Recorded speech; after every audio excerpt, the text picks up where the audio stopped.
What's up mga idol? Today's video nga pala ay meron na naman tayong mabibigyan ng free tilapia na kumasa sa Samyang Challenge natin. Sana all.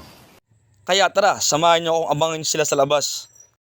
At ito na nga mga kaidolo, ang una nga palang dumating ay sina JR Dinglas at Alexander Trinidad mga kaidolo. Sila yung mga kumasa sa challenge natin sa Samyang level 2 kaya sila ay nanalo na. Ang free tilapia mga kaidolo, ito solid na tilapianin mga kaidolo. Tig 2 piraso sila dahil hindi ganong kalakihan yan. At ito na nga mga kaidolo, kinukuha na lang ng price na tilapia. Salamat kay Idolo. Ano masasabi nyo na? Thank you kay Idolo sa Thank you. libre Sa libre ulam mo yung hapunan. May mapipili na naman. Thank you, Brad. Thank you. Salamat kay Idolo. God bless. At suportahan nyo si kay Idolo.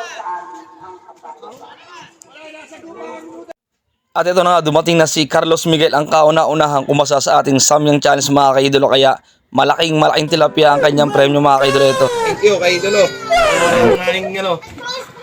Ang premyong malaking tilapia. Ayun na. Sige, salamat sa pagkasa sa challenge. Okay, salamat. Ano, pulutan.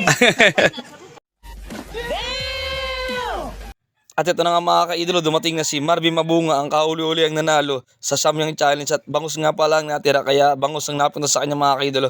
Maraming salamat sa patuloy na naglalike, nag-share ng aking video. Salamat.